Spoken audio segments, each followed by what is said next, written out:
Hey everybody, it's Bianca. I'm back. So I've been wanting to do a vlog all week, but I just haven't found myself in the place to actually sit and record it. Between work and like all kind of other stuff that I've been having going on this week. So yeah, I'm fresh off from church, and actually just had a conversation with my brother. Just a random conversation. He came over after church, and it just kind of like helped me put into perspective um the vlog I've been wanting to do all week. That and plus the message at church today also helped me put into perspective and what I've been actually wanting to vlog all week. So I figure why not? Well, like the inspiration is blaring on me right now. So basically, yeah, I didn't get the title for the sermon today, but I did take notes. Yeah, I always have my notepad and my pen during the sermon because I just find sometimes you don't really remember the sermon like the next week or maybe 2 weeks down the line, and it always helps to go back and just read you know what you actually got from the sermon. So that's why I like to take notes. Yeah, so basically the sermon came from, well, I'll be looking back and forth between my journal, so just don't mind me. So yeah, the sermon came from Job 42, 10 and 17. Basically, the sermon was about not well. Most people know Job as the man that suffered and he never gave up on God and cursed God despite all the calamities like he had going on through his life. So basically, my pastor touched on the ending. Like you hear stories about Job or sermons you hear what happened to him, like his 10 children dying and his flock being taken away in his house and him having balls on his skin. But you never hear what happened after that. Like you never really hear sermons about how he got delivered. And in chapter 42 is like the last chapter in the book of Job, and 10 to 17 highlights everything that happens. So basically, he was like one of the greatest sufferings recorded in the sufferers recorded in the Bible, next to Jesus. Well, not next to Jesus. Well, yeah, next to Jesus. Um, so yeah, and basically, however, I mean, just like despite all of the stuff that he experienced, he was restored his loss, and you can see like in verse 17, his underlying restoration. So basically, when we go through trials and stuff in life, it's more about how we carry ourselves. And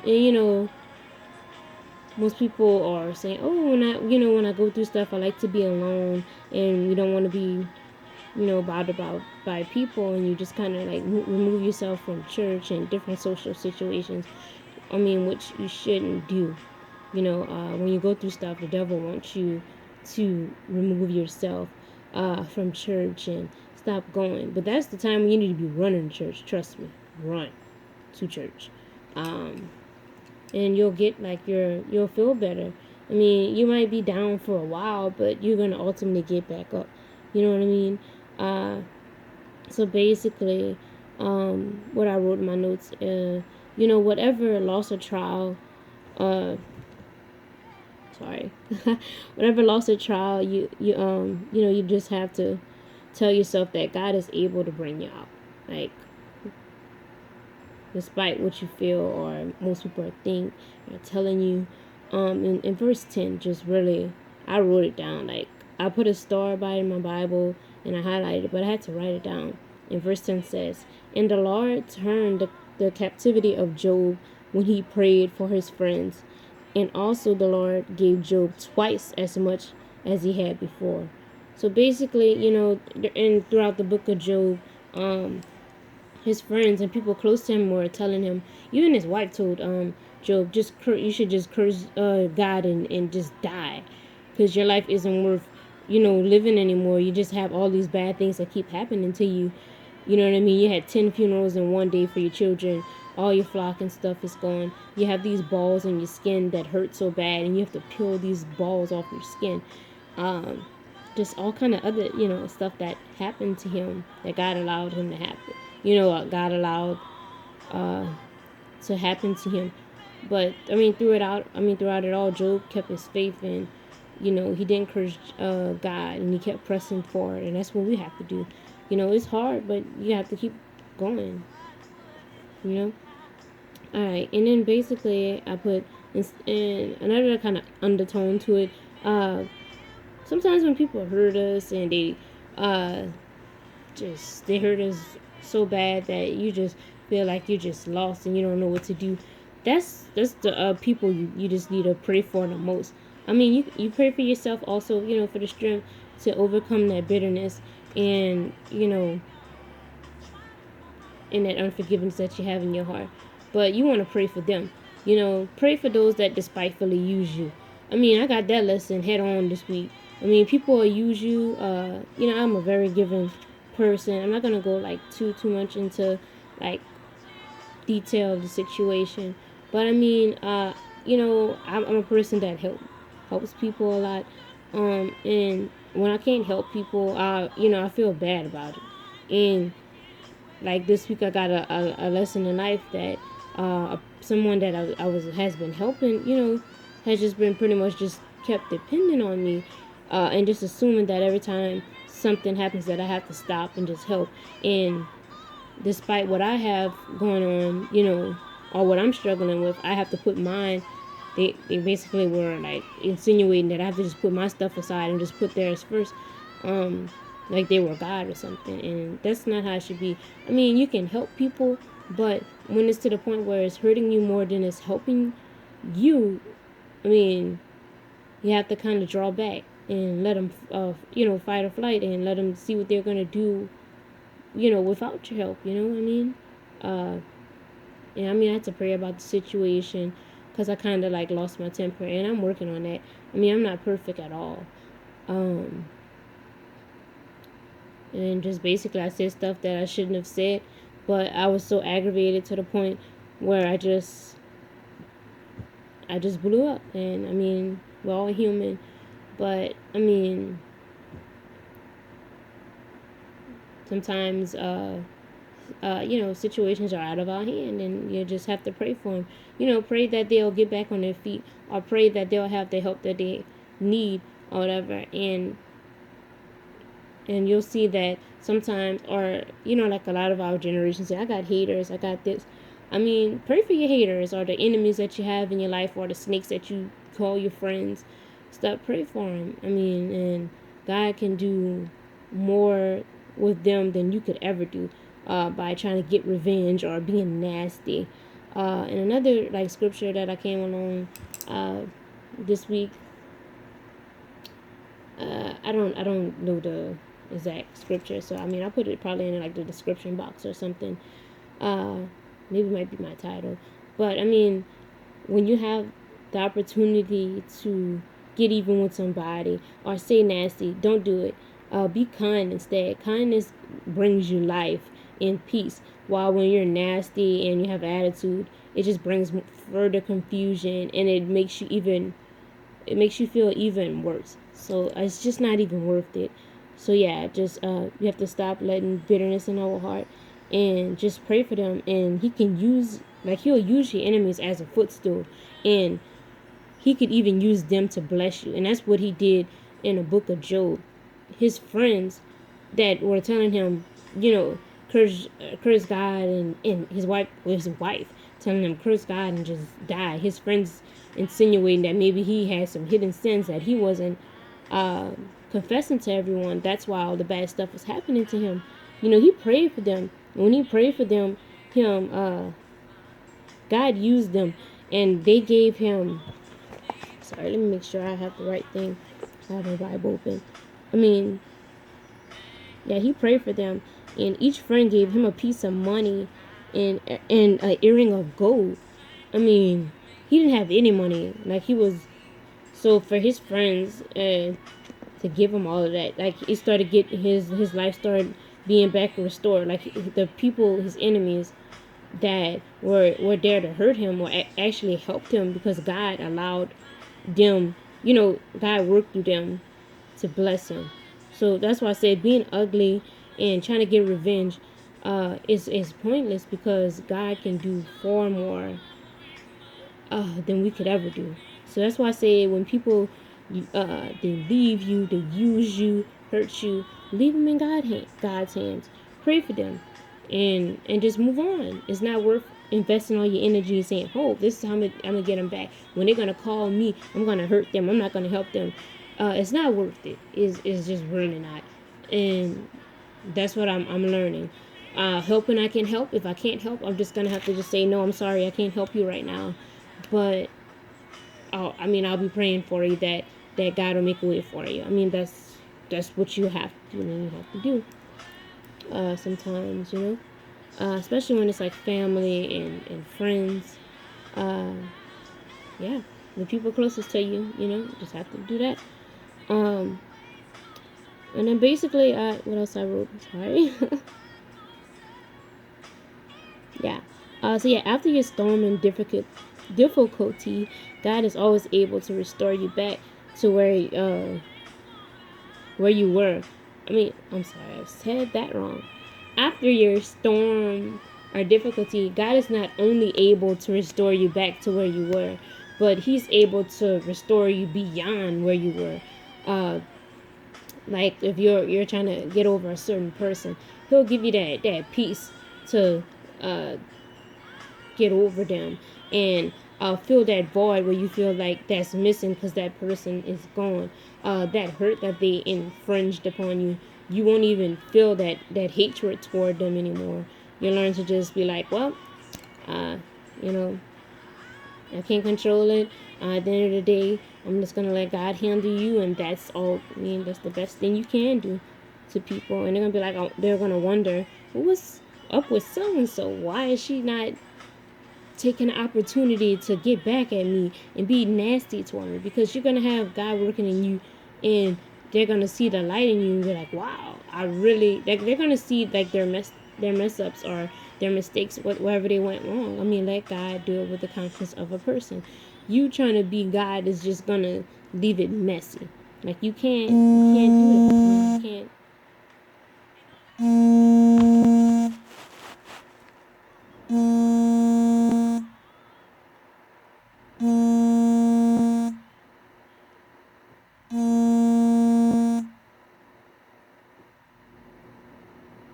Okay, yeah, so someone called me, I'm sorry, in the middle of the video. Yeah, what I was saying is, you can't play God. You just gotta leave it alone. And when your season is gonna come for the stuff, it'll be there. It'll be yours. You know what I mean? And basically, verse 13, said, God didn't. Wait, I'm sorry. I'm looking at the wrong thing that I wrote down. I'm sorry. All discombobulated. Someone called me. Messed my thought up. I didn't answer it, y'all, but I'm gotta finish this off for y'all.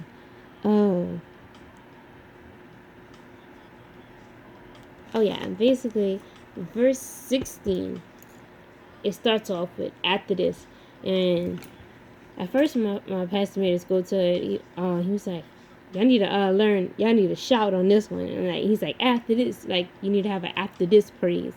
Whatever you're going through right now, this gotta be learned. You gotta know, after this, I'm gonna be stronger. I'm gonna be better. After this, I'm just gonna come out and I'm gonna just soar with flying colors through these tests and trials that come my way. In verse 16, pretty much said, after this lived Job 140 years, and he saw his sons and his sons and his sons even 4 generations. And in verse 17, so Job died being old and full of days. And this is just like, this story is just great. Like, awesome. It gives you just hope. You know what I mean?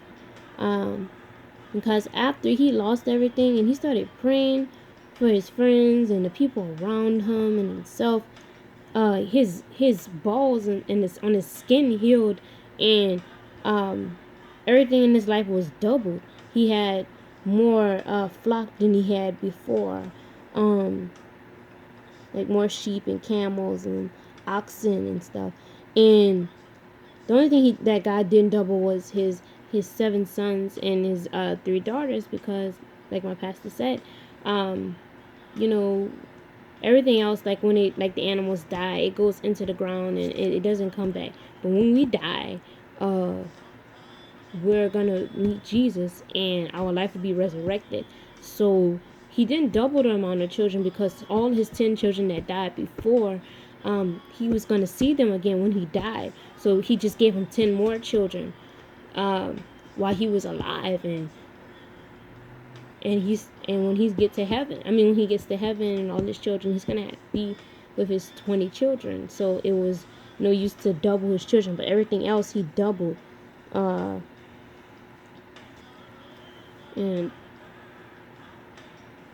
I'm in awe for words, y'all. I'm sorry. I didn't anticipate for this video to be this long, but this was definitely a timely word.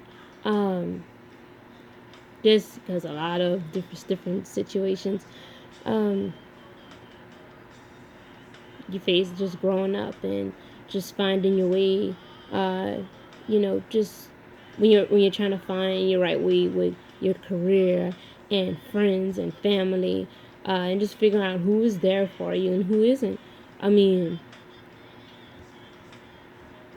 Job, this is very admirable. Like,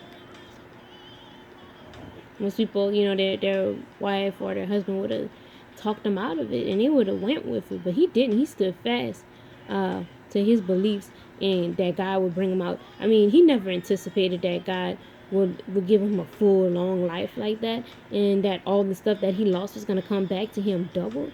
You know what I mean? When you lose 10 children, you have 10 funerals in one day, and then you look up again, you have 10 more children, and the sheep and cattle and the money that you had, the money that you, like the gold and stuff that he got in money, pieces of money he got, came from the very people that was telling him that he must have had some hidden sin or something going on in his life that caused it. Just these 7 verses are just great. Cause and before this, I never really looked at the last chapter. I always thought about the chapter, when he was struggling and he was going through loss and stuff, and that he kept the faith. You always hear sermons on that. He's struggling, he's going through loss, he's keeping the faith. Hold on to your faith. But we never hear about when God restored him. You just have to know dead situations.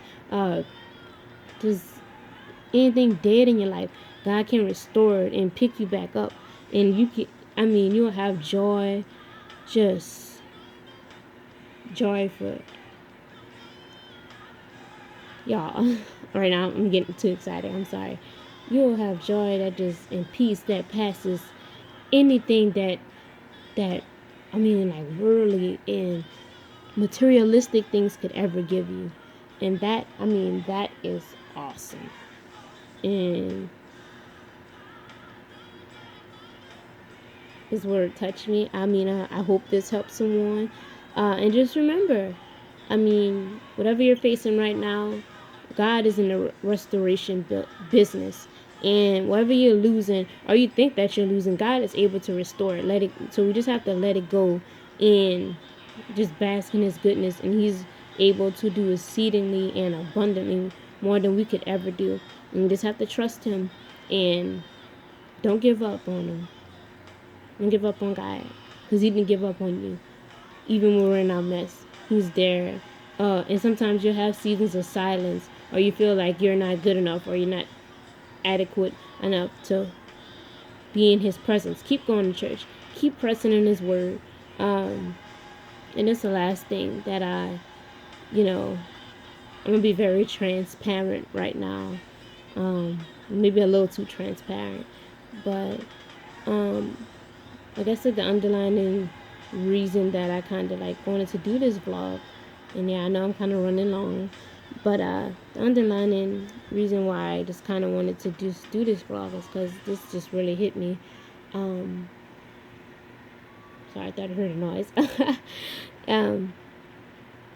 Me and my brother was, like I told you earlier in the video, we were having a conversation, and earlier this week, me and my mom kind of got into an argument, and most times I just kind of just go in my room and walk away and just leave it alone. I guess the other day I just kind of already annoyed, and I just let loose, let my temper get the best of me and said things that I shouldn't have said. And in the process, there were a few curse words. I mean, I was wrong. And I still haven't really, I mean, we're talking now, but I still haven't really officially apologized, and I will do this later on when she actually gets home from work. But what he told me was, what she told him was, how could I continually keep sharing the word and trying to be a light to other people when and this is her words, when I curse her out every day. And I don't curse her out every day, but I guess she just felt like that at the moment, and she said some hurtful things also. And and I'm not playing the blame game, but I mean, in the Bible it says, children, obey your parents, and with that commandment it has a promise. Children, obey your parents, and with that you'll have a long and prosperous life. And just seen in a passage that Job died old and full of days. And I mean, the reason why he lived so long and full of days is because he was obedient to God, and obviously his parents, but I mean, he was obedient, period. And another part of that is parents, don't provoke your children to, parents don't provoke your children to anger. And I guess it was kind of like both. It was both ways. And what I'm learning is, even when in situations like that, like your parents, someone that you feel like you can go to, are the ones that are putting you down, or not causing the strife, but make you feel like you're not worth it, or that you shouldn't do what you're doing because you do this. And the reason why, like I'm saying, I'm really growing in this season that I'm in. I'm learning to conquer those demons and be transparent and honest. And me even saying this on a video is more transparent than I've ever been, really, about this situation. I mean, I had to confront myself and ask God for forgiveness, because I'm sharing the word. I'm doing this. I'm being a light to other people, and while I'm doing that, I'm getting my life together. And people are going to judge you. I mean, while you're trying to get your life together, obviously. And while they're judging you and saying that you doing this, you doing that, but while you're doing that, you can still, don't be two-faced about it, obviously, but you can still do that, give God the glory, and while you're working on yourself. And every day I just pray to be a better person, daughter, friend, and I just pray for people in my life that, that I feel like should be a little more positive or more uplifting and reassuring. And I ask God to fix their hearts. And while you're there, He's fixing their hearts, I ask Him to fix mine. Show me what's wrong with me, and, and fix what's wrong with them. And just help me not to be the victim and stop making things all about me. And just the last thing that I'm going to touch on, I don't know, that statement just really like burned in my head. I mean, at first I was kind of like, I was upset about it, and I was like, well, maybe I shouldn't do a vlog. I am a hypocrite. But at the end of the day, I need to share this. I need to be more transparent, and the stuff that I'm going through, can help some other else. And that same day after I went through that situation, someone else had almost a similar situation to that, and I didn't really get to address it like I really wanted to, just because well, I'm not gonna get into why, but just because I had time, I'm gonna say that time really didn't permit us for me to get there. But for that reason, I'm just gonna say I'm learning that even if it's your parent or someone that is close to you that is provoking you to anger, is using you, or is telling you you're not worth anything, then you need to pray for them. I mean, that is not okay to raise your voice, lose your temperature, and curse at them. It's not. It's not okay. I mean, I've done it. I'm wrong for it, and I have an apology in the works, and I prayed about it and asked God for forgiveness.